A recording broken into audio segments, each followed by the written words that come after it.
The story takes place in a small rural town in Japan, surrounded by forest and mist-covered mountains. The year was 2004. There was an abandoned elementary school on the edge of the town called Minakami Elementary. It had been closed down for over a decade after a series of accidents no one liked to talk about. Locals said it was cursed. The windows were still intact. The chalkboard still had faded writing. Desks were untouched, like students might return any day. But no one ever did. The only people who went near the building were thrill-seeking teenagers. And that's where our story begins. 4 friends, Riku, Naoko, Toru, and Imi, were in their second year of high school. On a foggy Friday evening, they dared each other to break into Minakami and play a game of hide and seek. It was Riku's idea. "There's a legend," he said. "If you play hide and seek at midnight in that school, you might not be the only ones playing." Malako rolled her eyes. "You mean the shadow student?" "That's just a ghost story." Riku grinned. "Exactly. Let's prove it's fake." Imi hesitated. She was more sensitive than the others. What if it's not fake? But she came along anyway. They entered the building through a broken side door at exactly 11:52 p.m. The air inside was thick with dust and the scent of old wood. Their flashlights flickered. The silence was deep, unnatural, almost like the school itself was holding its breath. At midnight, they stood in the center of the old gym. Riku shouted, "Ready or not, here I come!" They laughed nervously and ran to hide. Imi ducked under a desk in a first-floor classroom. Naoku slipped into a broom closet near the stairwell. Toral hid behind stage curtains in the gym. Riku gave them 2 minutes, then began searching. That was the last time they were all seen together. Ricky started on the first floor, checking classrooms one by one. Dust clung to every surface. As he moved through the hall, he noticed something strange. There were wet footprints on the wooden floor, bare feet, heading toward the stairs. He followed them, thinking one of the others was barefoot for some reason. But the footprints disappeared halfway up the stairs. He called out, "Very funny, guys." No answer. Meanwhile, Imi was trying to slow her breathing.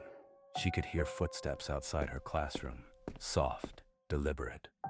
But they didn't match any of her friends' shoes. They sounded heavier. She held her breath. The doorknob turned slowly. The door creaked open just enough for someone to look inside. Amy crouched lower, heart pounding. But the door never opened fully. It closed again, gently. After a few moments, she peeked out. The hallway was empty, or so she thought. Naoko sat in the closet, trying not to laugh. But then, she heard tapping. Not on the door, but on the inside wall of the closet, like someone was inside the wall itself. Tap, tap, tap. Then, "Found you." She screamed and burst out, only to find no one outside. No footsteps, no flashlight, just the dim, sickly light of the hallway emergency lamp. Meanwhile, Riku finally found Imi. She was pale, trembling. She told him what happened. He tried to comfort her, but suddenly noticed her eyes were fixed over his shoulder. "There's someone behind you," she whispered. Riku turned fast, but no one was there, just darkness. But he felt something, cold, heavy, like eyes pressing on his skin. They decided to find the others and get out. They found Naoko first. Then the 3 of them went to the gym to look for Toral. But he was gone. At first, they thought he was hiding well. Then Riku found his phone, still recording, near the stage curtain. The video showed Toru hiding, whispering to himself. Then suddenly jerking his head toward the curtain. "Who's there?" he whispered. Then, silence. On screen, a dark shape moved behind him. The last thing recorded was the phone falling. That's when they ran, or tried to. Every hallway led back to the same place, the second floor hallway with the biology lab. They'd go down the stairs and end up back on the second floor. Doors they opened vanished behind them. The school was shifting. Naoko screamed, "We're not alone!" Then they heard it. Footsteps. Slow, wet footsteps. Coming from every direction. Emi collapsed. "It's the shadow student," she gasped. "The one they say died in this school during a game. He never stopped playing." Riku tried to carry her, but the lights began to go out one by one. First the hallway lights, then the emergency lamps. Darkness crept in like smoke, and then Naoko was gone. 1 second she was right behind them, the next, just silence. Not even a scream. Riku and Emi ran blindly, flashlight flickering. They burst into the teacher's lounge, barricaded the door. Emi cried, "It won't matter. It gets in anyway. Through walls, through floors." They heard something breathing under the floorboards.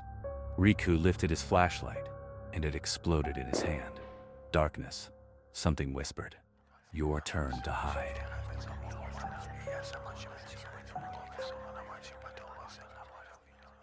Only Riku made it out. At dawn, the janitor found him unconscious at the school gates, mumbling nonsense. He kept repeating, "One didn't come out. One stayed behind.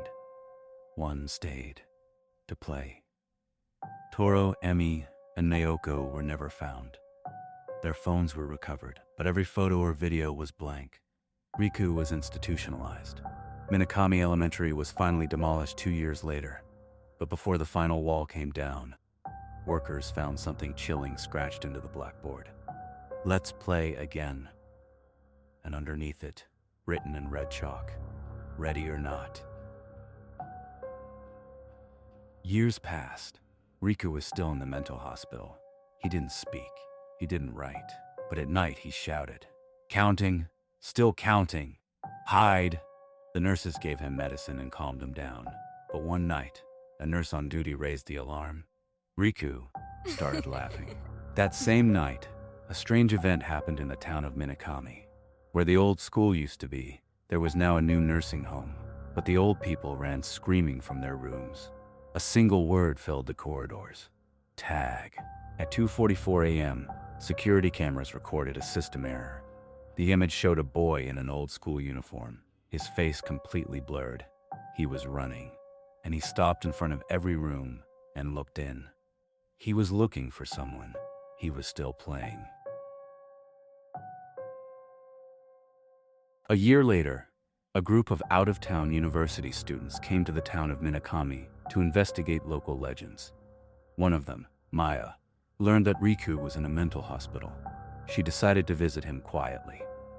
During her visit, Riku never spoke, until Maya asked him the question, "What happened that night?" Riku turned his eyes to her. His lips trembled. She whispered, "Are you him?" Maya recoiled in fear. No, I'm a researcher." But Riku's face was frozen. He wrote something with his hand. Just one word, "Say." When Maya left the hospital, she started to feel bad. He started hearing whispers in his room at night. 8, 9, 10. "I'm coming if you're ready."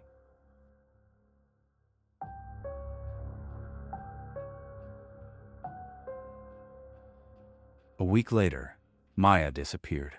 That's when a strange video started circulating on social media. It was shot in a dark classroom.